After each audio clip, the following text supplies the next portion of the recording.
We are going to continue with our discussion. Today we are going to look at risk stratification of diabetic patient observing Ramadan fast. And we are going to look at this outline, the benefits of fasting, the risks of fasting if not done properly, and also the risk stratification proper. So what are the benefits of fasting? One of the benefits of fasting is weight loss. You know that if an individual is observing fasting and is not eating, the process in which it leads to weight loss is that the body will start utilizing fat as an alternative source of glucose or alternative source of energy, and that will ultimately leads to reduction in the amount of fat in the individual's body and ultimately weight loss. Also, the process of fasting has tremendous benefit on the levels of LDL and triglyceride levels, and to some extent increases the level of HDL cholesterol. And you all know why we want the HDL cholesterol to increase to some extent, because it helps in the mobilization of cholesterol from the periphery, from the blood vessels to the liver, to be broken down and utilized. So fasting has also been observed to reduce the blood pressure, to reduce insulin resistance.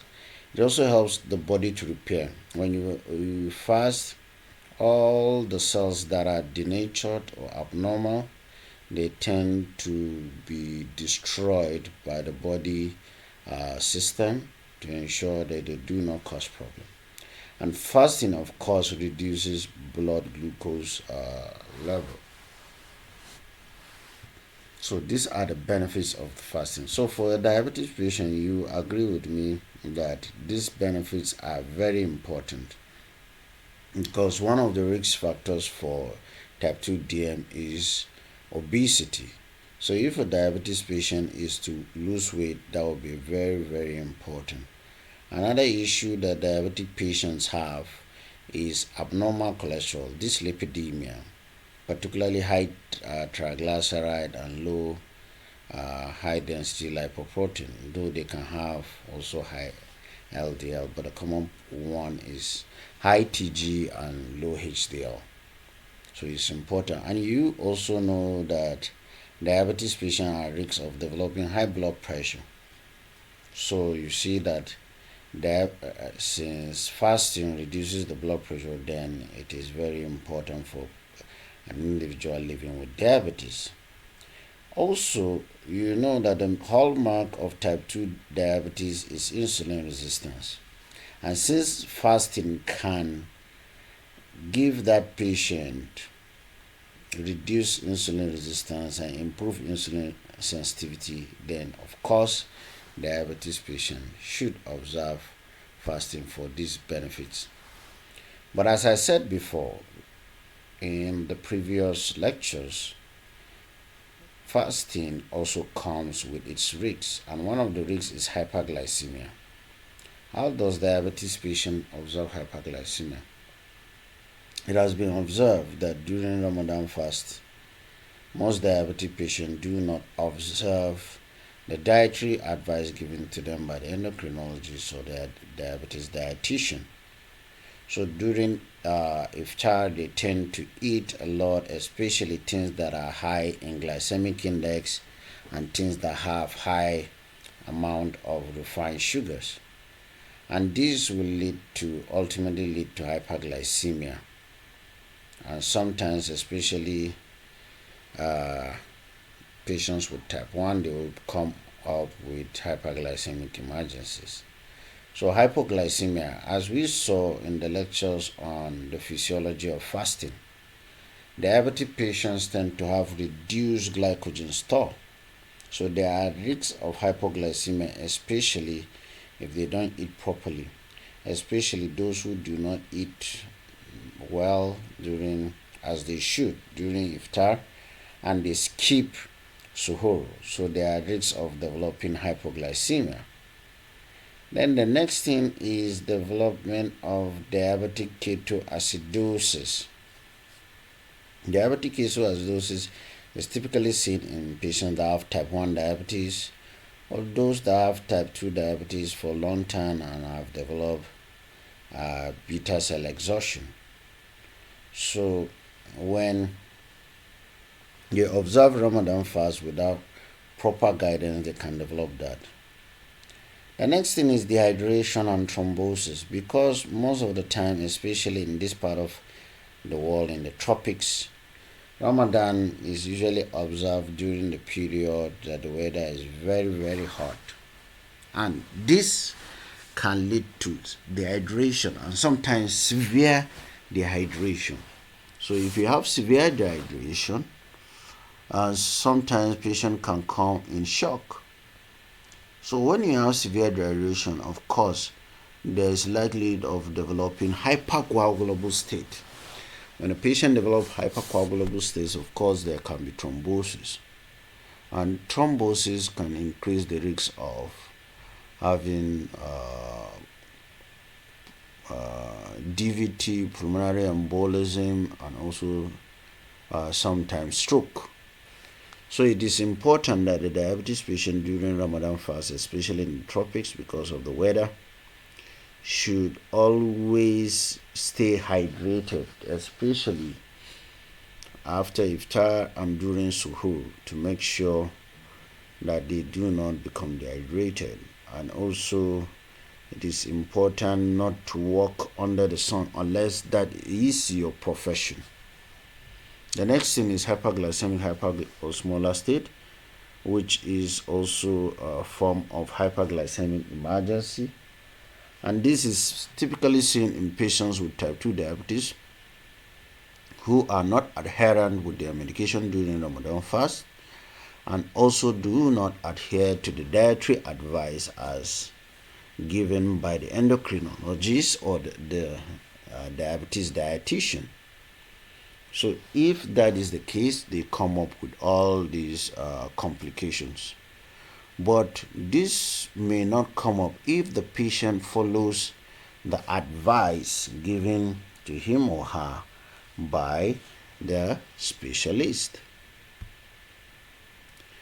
So every diabetic patient should be assessed at least sometimes, like 6 weeks prior to Ramadan fast, to see the readiness of that patient to observe Ramadan fast, the risks that may be associated with the Ramadan fast.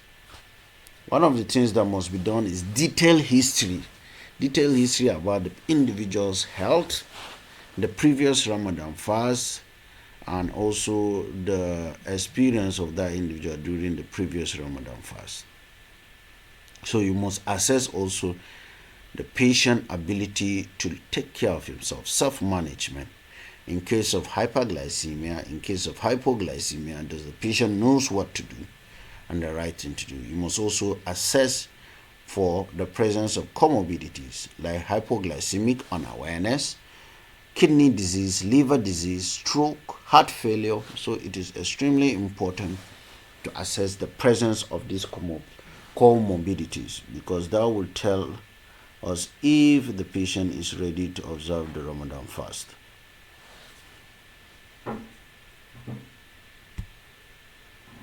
So we'll talk about the risk stratification proper. The risk stratification is a scoring system that assesses if the patient has low risk, average risk. So this is a risk stratification that assesses the risks associated with Ramadan fast for a diabetes patient. So each diabetic patient must be assessed based on this risk stratification. Number one is the diabetes type and duration of diabetes. If the patient has type 1 diabetes, you score 1. Type 2 diabetes is 0. Duration of diabetes of 10 years and above is 1. Duration of diabetes less than 10 years is 0. Presence of hypoglycemia is the second factor.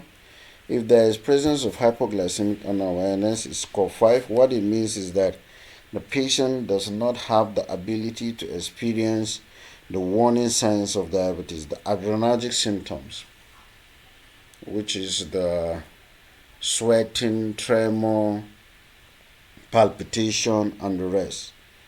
So you score the patient 5. If the patient has recurrent or severe hypoglycemia in the past, you score the patient 4.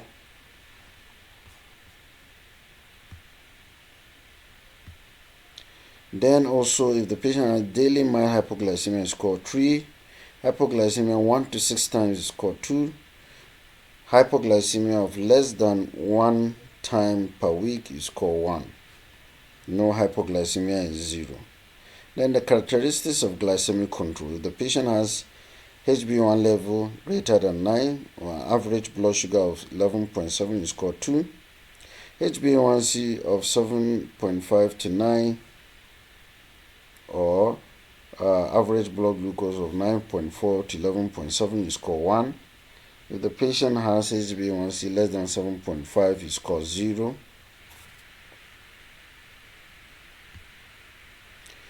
Then self-monitoring on blood glucose. If the patient has indication for proper self-monitoring of blood glucose but does not conduct it, is 2. When it's indicated but the patient does it suboptimally, is 1. Conducted as indicated is 0. Then presence of acute complications. If the patient has had DKA or HHS in the last 3 months, is 2. DKA or HHS in the last 6 months is DKA HHS in the last 3 months is 3. DKA HHS in the last 6 months is 2. DKA HHS in the last 12 months is 1. No DKA or HHS is 0. Then the next aspect is presence of chronic complications or comorbidities. If the patient has unstable angina, heart failure, or eGFR of less than 30 is 6. eGFR of 30 to 45 is 4. If the patient had stable cardiovascular disease or eGFR of 45 to 60 is 2. No CVD or abnormalities in eGFR is 0. The patient is the next factor is about pregnancy. If the patient is pregnant but not at the target is 4. Pregnant within target is 2. Not pregnant is 0.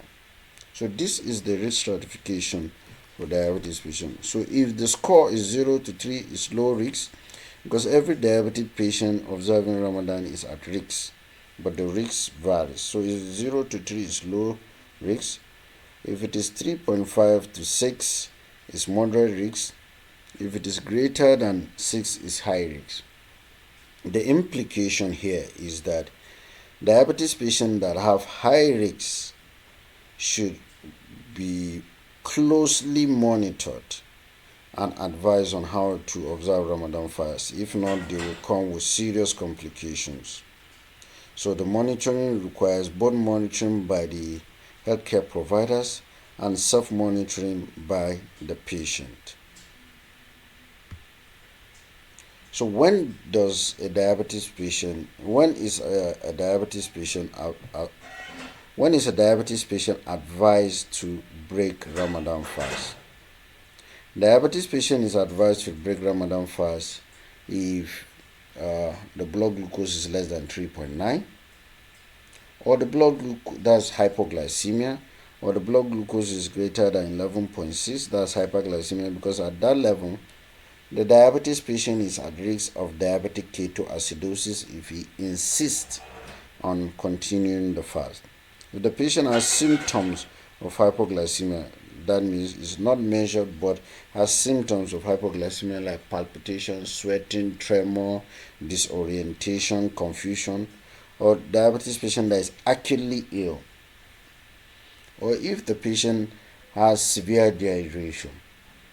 But you as a physician, you are merely giving the patient advice. So your role is advisory, not mandatory. So this is the end of the lectures on risk stratification. We look forward to the next lecture, which is the monitoring of blood glucose during Ramadan. See you then.